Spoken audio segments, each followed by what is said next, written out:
Olá, essa apresentação é da disciplina de Política Educacional Brasileira, do professor Eliúde Costa Pereira, da Universidade Estadual do Maranhão. O nosso grupo vai apresentar sobre as leis de diretrizes e bases da educação nacional.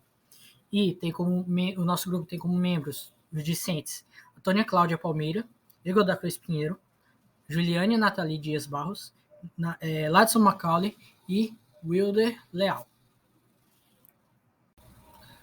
Bem, então, pelo slide, vocês podem ver no nosso sumário qual vai ser o conteúdo discutido nessa apresentação. A gente tem três versões diferentes da Lei de Diretrizes e Bases, a gente vai chamar de LDB, ok? E a gente teve três delas.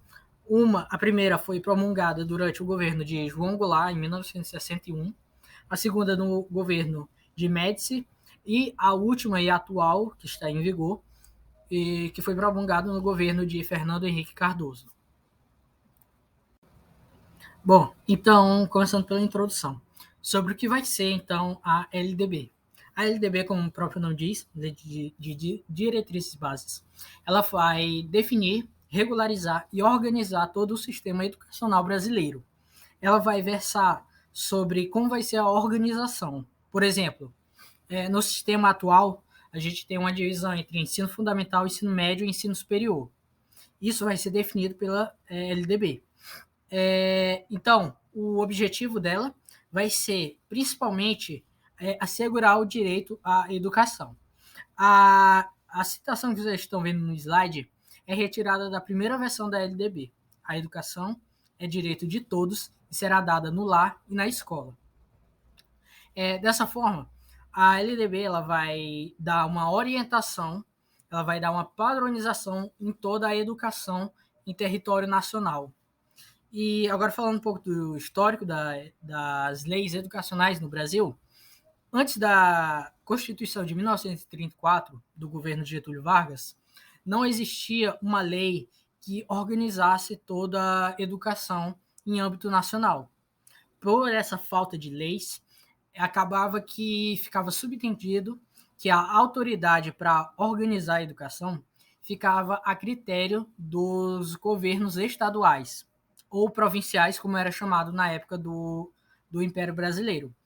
Por isso, só a partir da Constituição de 34 que eles vão definir que o governo deve fazer um documento que defina um plano nacional padronizado sobre as normas, sobre a organização, sobre a definição de como a educação deve ser realizada dentro do território nacional.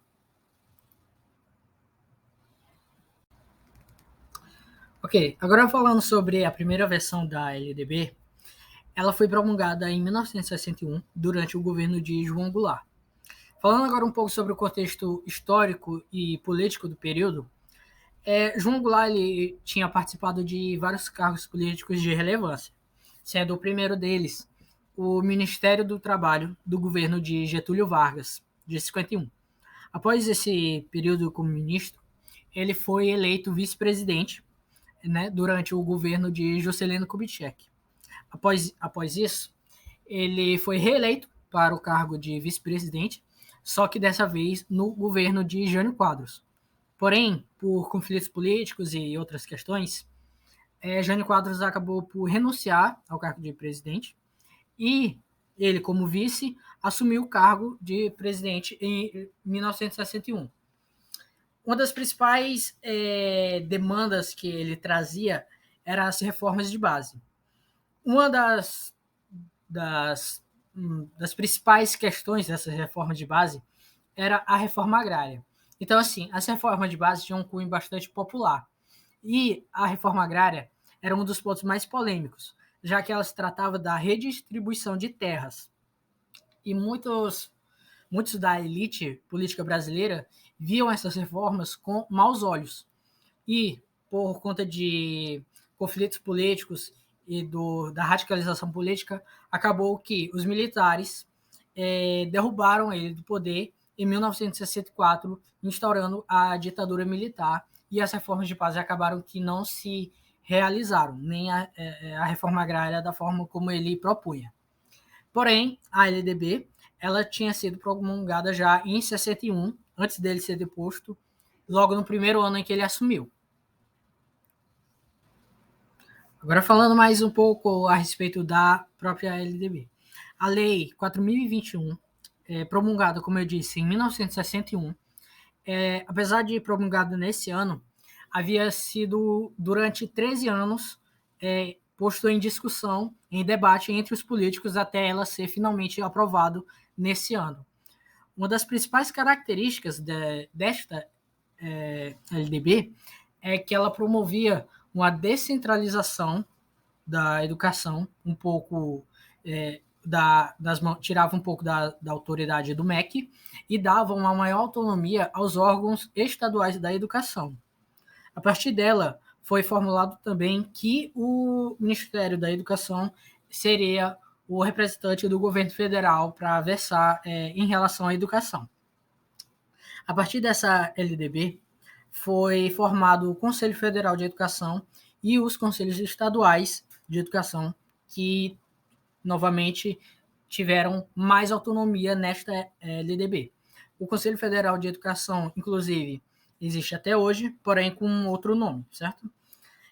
Outra questão importante também foi que ela estipulou o orçamento do governo para ser destinado à educação. No caso do orçamento da União, da Federação, do país inteiro, seria de 12% para ser destinado para a educação e 20% do orçamento dos municípios deveriam ser voltados para a educação. Não somente a educação pública, mas na educação no geral. Ela também estipulou que o ano letivo deve ter 180 dias, assim como também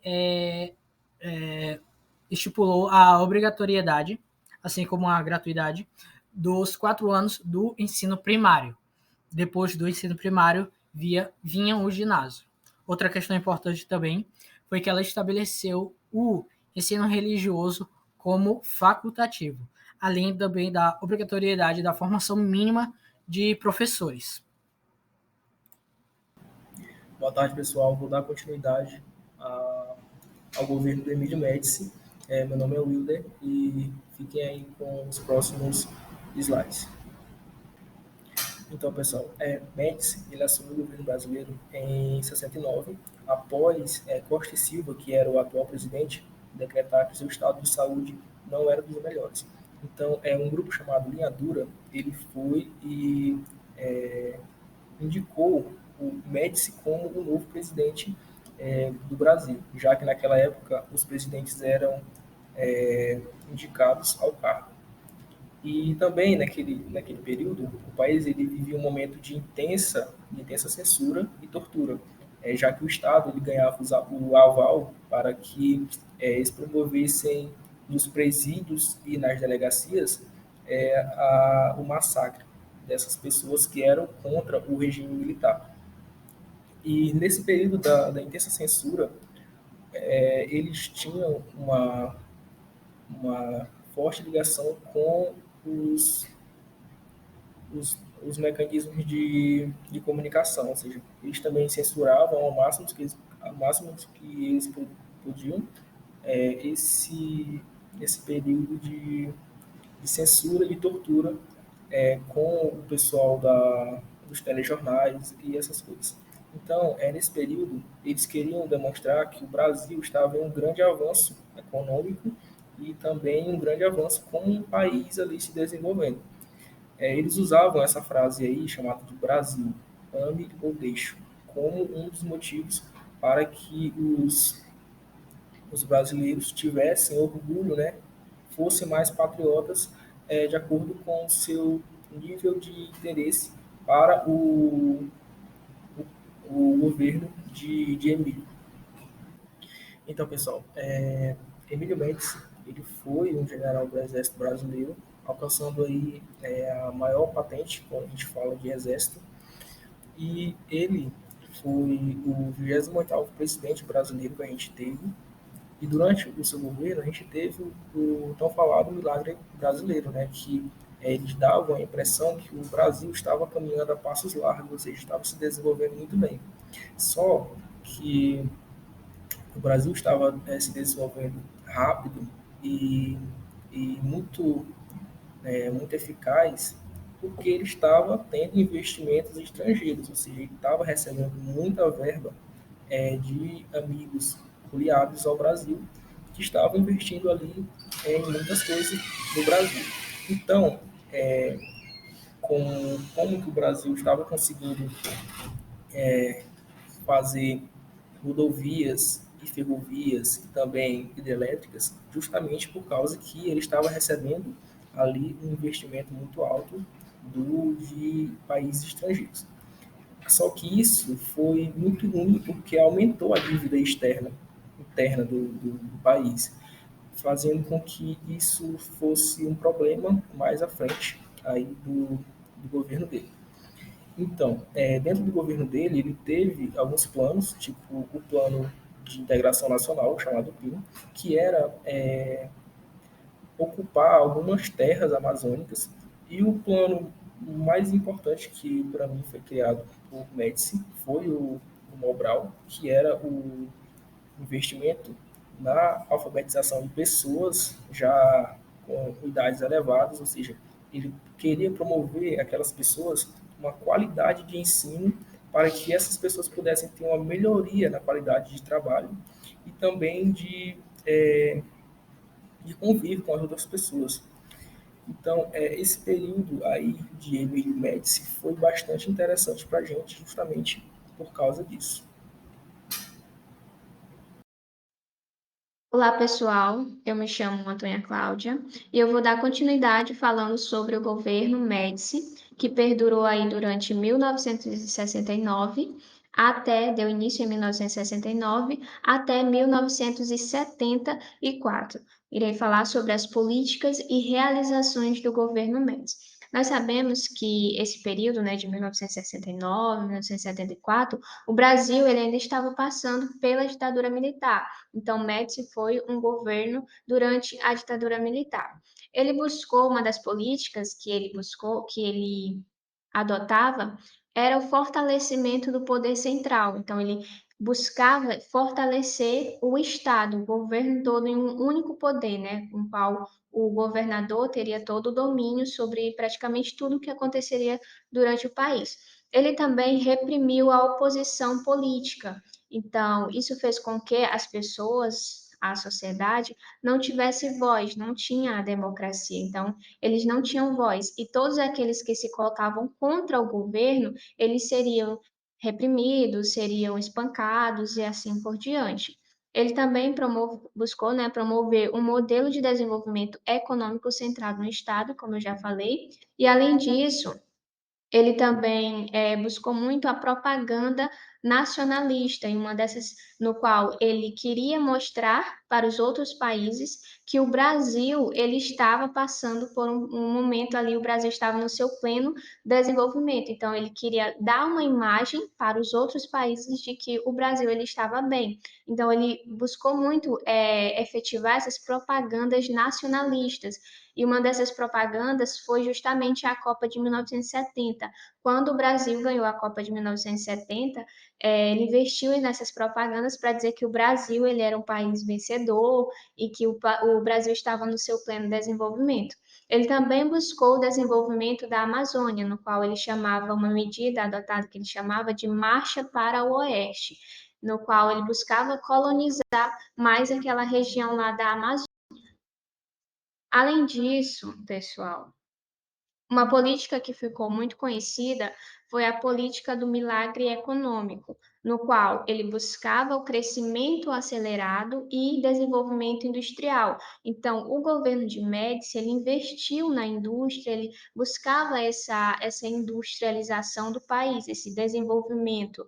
Então, ele modernizou a economia brasileira, tá? E com o intuito dessa modernização, com o intuito de atrair investimentos estrangeiros e aumentar assim a produção industrial. Também houve um grande impulso na construção de infraestruturas, dentre elas as rodovias, as hidrelétricas, as siderúrgicas e assim por diante. Então, Uma das políticas de Médici, muito conhecida, muito famosa, é justamente a política do milagre econômico, no qual ele buscava esse desenvolvimento industrial para atrair os estrangeiros, atrair investimentos dos outros países para cá, para o Brasil.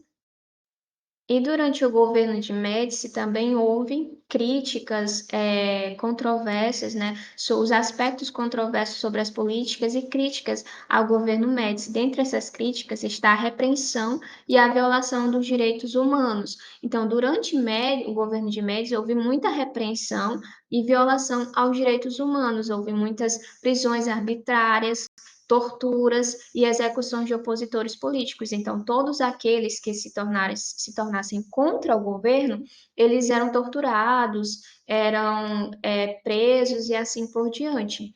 Então, houve também muita censura e controle da imprensa, os jornais, as revistas, rádios e televisões, eles eram controlados e submetidos à vigilância do Estado. O Estado, ele queria ter todo o controle do que aqueles jornais, aquelas revistas estavam transmitindo para as pessoas, porque vai que eles estavam transmitindo alguma coisa assim que fizesse com que a sociedade se tornasse contra o governo.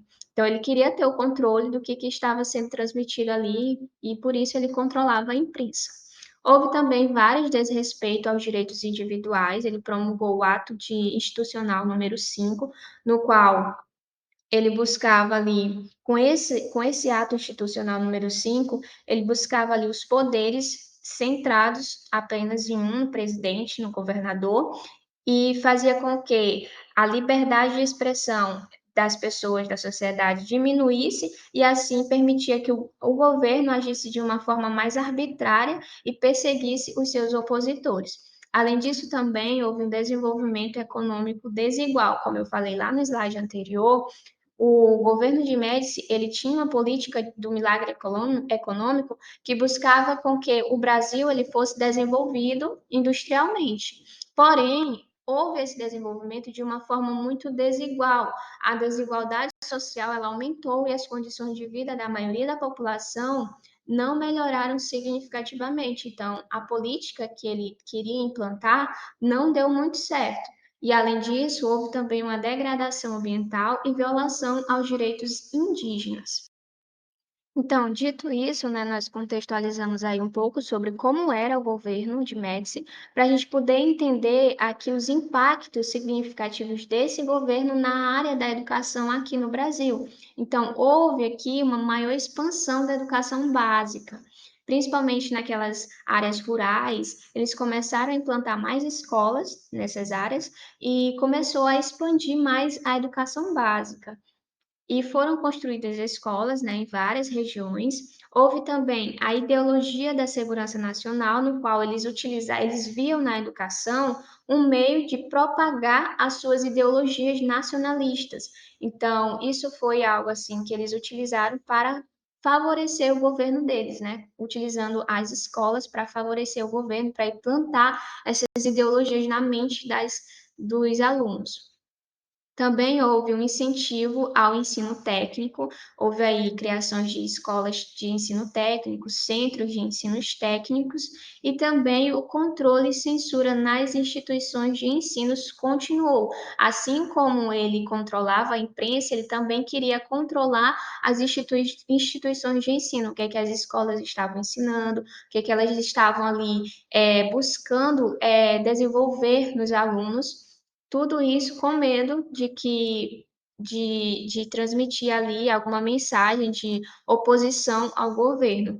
Então, houve também, além disso, limitações à liberdade acadêmica. Então, como o governo ele tentava controlar tudo e controlava ali até mesmo as escolas, então as pessoas elas não tinham liberdade, não tinham liberdade de expressão e muito menos a liberdade acadêmica. Eles controlavam basicamente tudo que estava sendo ensinado em sala de aula e também controlava o que estava sendo transmitido fora da sala de aula. Então, isso foi basicamente assim um pouco sobre o governo de Médici. Nós vimos aí as políticas que poderiam até ser boas, né, assim, em relação ao desenvolvimento industrial, mas como nós vimos, o desenvolvimento industrial se deu de uma forma muito desigual, e além disso, aquelas repressões que eles faziam com a sociedade impactou também o meio educacional, e isso aí prejudicou bastante o desenvolvimento educacional aqui no Brasil desde aquela época. Então, foi algo assim que continuou prejudicando a educação brasileira. Olá, pessoal, dando continuidade ao trabalho. Me chamo Juliane Nathalie e agora vamos falar sobre o governo de Fernando Henrique Cardoso, o famoso FHC. O FHC foi um dos presidentes mais renomeados do nosso país e também conhecido principalmente quanto na área da educação, pelo fato de uma lei que ele criou, que até hoje é uma das principais para ser como uma forma de pergaminho deixado para direcionar quanto à parte da educação. Vamos ver um pouquinho na frente. Mas antes disso, vamos conhecer um pouco sobre a biografia do FHC, do Fernando Henrique Cardoso. Fernando Henrique Cardoso, conhecido como FHC, nasceu em 18 de junho de 1931 na cidade do Rio de Janeiro, Brasil. Formação acadêmica, carreira como sociólogo. Em 1994, FHC foi eleito presidente do Brasil, iniciando seu primeiro mandato no 1º de janeiro de 1995. FHC foi reeleito em 1998, permanecendo no cargo até 1º de janeiro de 2003. Essa é uma pequena parte sobre a biografia de FHC, Fernando Henrique Cardoso. Ah, Nathalie, e por que essa lei é tão importante? Qual é essa lei dentro da educação? FHC ficou conhecido pela lei que ele fez, a Lei de Diretrizes e Bases da Educação, a LDB. É uma das principais leis, é a principal lei que hoje digere toda a educação brasileira. Essa lei, de número 9.394, promulgada em 20 de dezembro de 1996, durante o governo de Fernando Henrique Cardoso. Essa lei trouxe a importante mudança para a educação brasileira e permanece em vigor até hoje. Como eu já disse, é uma das principais leis que digere toda a educação do Brasil até hoje.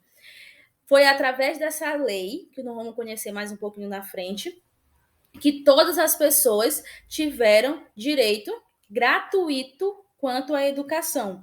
Porque, quando nós sabemos, nem todas as pessoas tinham direito à educação. Lá, desde o período colonial, eram poucas pessoas que vieram a parte dos jesuítas, primeiro veio a parte só os nobres que tinham a parte da educação, que estudavam, depois veio as classes mais renomeadas e assim por diante.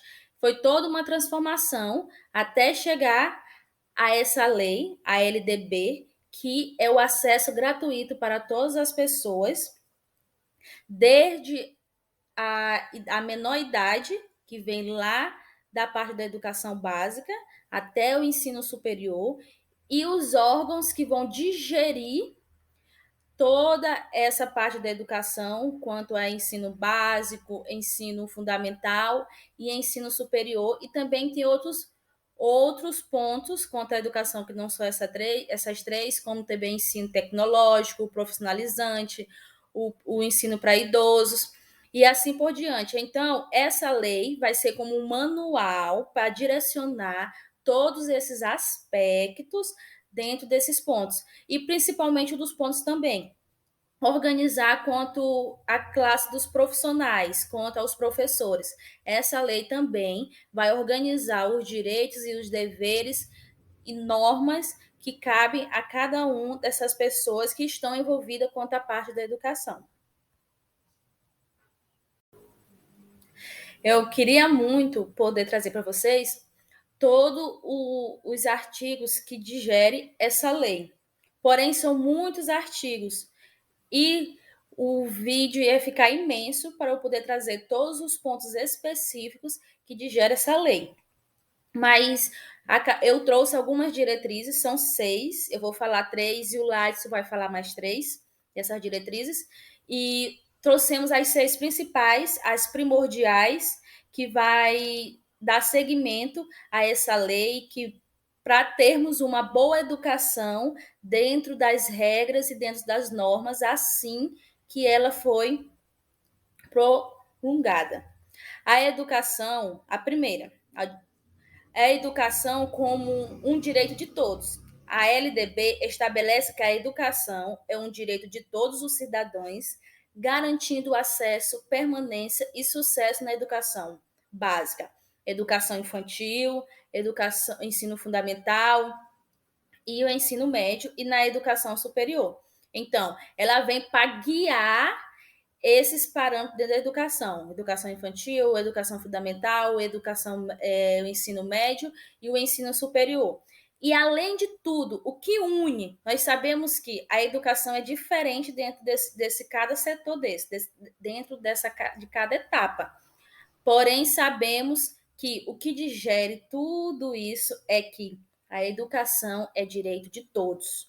Essa é uma das primeiras diretrizes da LDB. Todas as pessoas têm direito à educação. E educação boa, de qualidade e com bons profissionais na frente. Então, as diretrizes vão seguir para isso. Segunda diretriz dentro da lei, LDB. Ensino obrigatório e gratuito. A LDB determina que a educação básica, composta pela educação infantil, ensino fundamental e ensino médio, é obrigatória e gratuita em escolas públicas. Como nós sabemos, existem as escolas privadas, existem as escolas públicas. A lei LDB, ela digere todas esse setor, tanto a pública quanto a privada.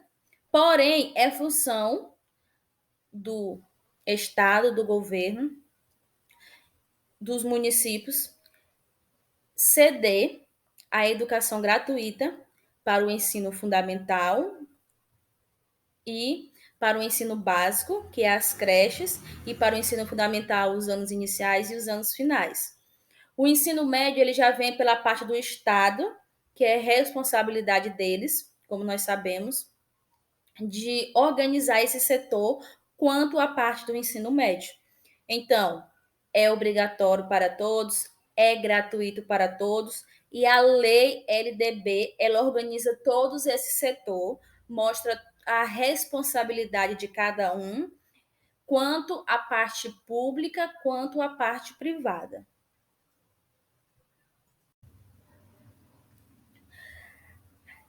A terceira diretriz é que eu vejo como uma das principais, quanto dentro da lei da LDB, é que ela realmente atende todos os pontos da educação.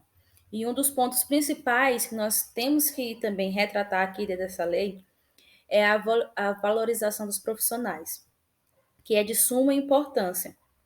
E ela também abrange os profissionais. A lei reconhece a importância dos profissionais na educação e estabelece diretrizes para sua formação, valorização, remuneração e carreira. Ela trabalha todos os setores também quanto à parte do profissional. Na sua formação, acreditamos que hoje, quem tem parentes dentro da área da educação, vocês veem que eles passam constantemente por alguns eventos de formação pedagógicas dentro do setor de trabalho deles. E, com isso, a valorização desse profissional aumenta quando ele passa por essas formações. Remuneração também. A lei também vai estabelecer uma remuneração quanto ao salário do professor.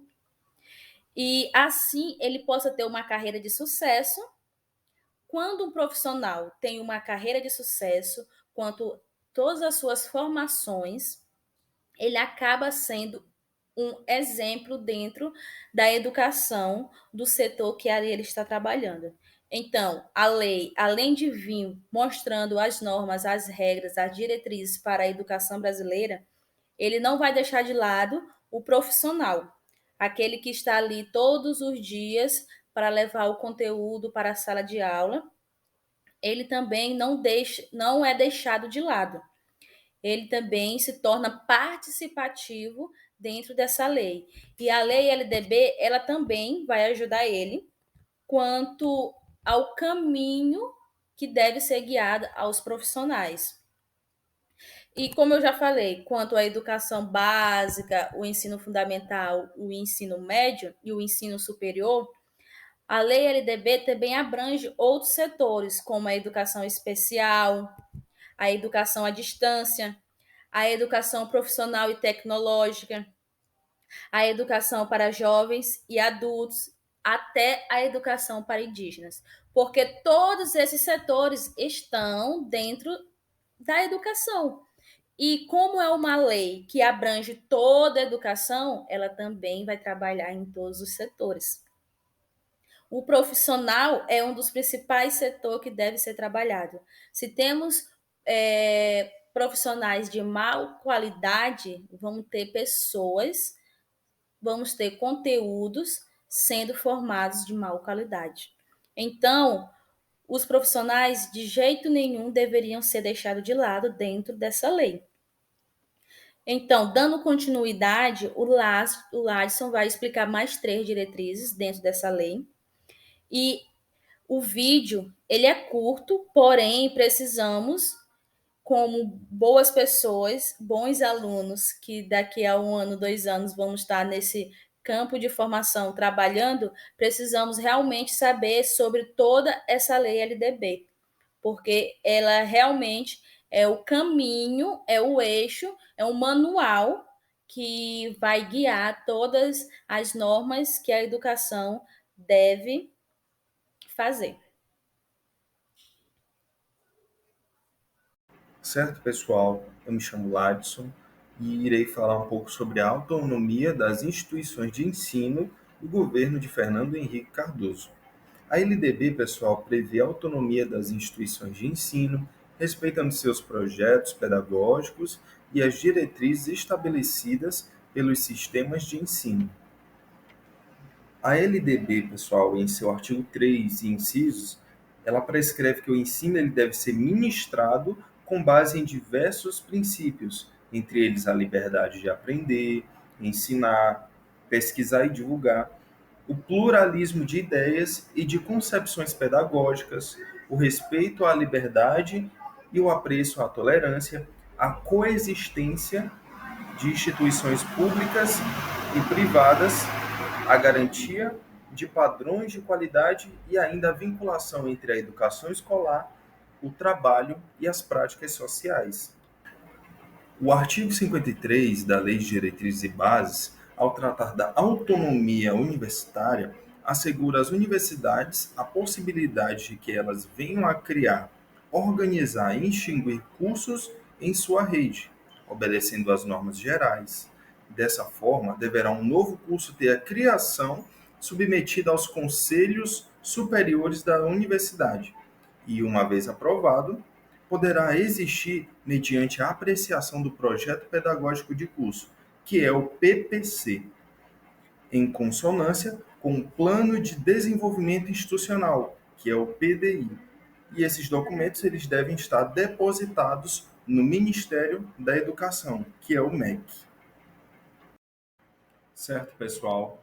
Dando continuidade ao nosso trabalho, iremos falar agora sobre currículos e avaliação no governo de Fernando Henrique Cardoso. A lei estabelece as diretrizes curriculares nacionais que orientam a elaboração dos currículos nas diferentes etapas e modalidades de ensino. E, além disso, pessoal, prevê a realização de avaliações periódicas para monitorar a qualidade da educação. O currículo, pessoal, ele é um terreno de produção e política cultural, no qual os materiais existentes funcionam como matéria-prima para a criação e recriação, e, sobretudo, a contestação e transgressão. Também, pessoal, é importante afirmar que o currículo escolar tem ação direta ou indireta na formação e desenvolvimento do aluno. Assim, é fácil perceber que a ideologia, cultura e poder nele configurados são determinantes no resultado educacional que se produzirá daquele aluno. No caso da avaliação, pessoal, é uma das atividades que ocorrem dentro do processo pedagógico. E esse processo inclui outras ações que implicam na própria formulação de objetivos da ação educativa, na definição de seus conteúdos e métodos, e entre outros.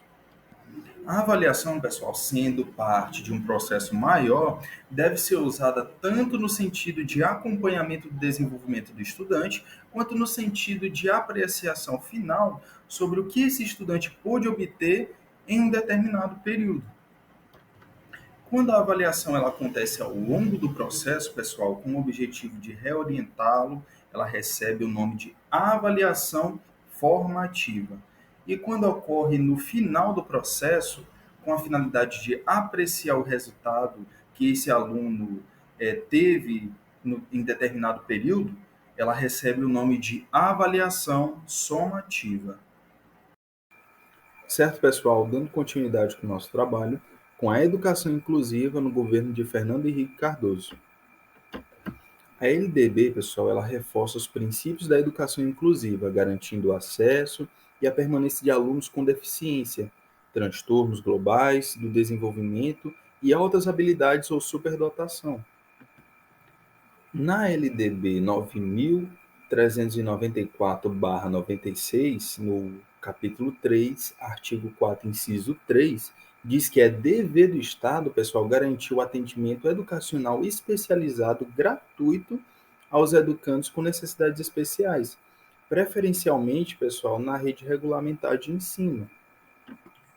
Inclusive, pessoal, o capítulo 5 da LDB 9394/96 trata somente de aspectos referentes à educação especial.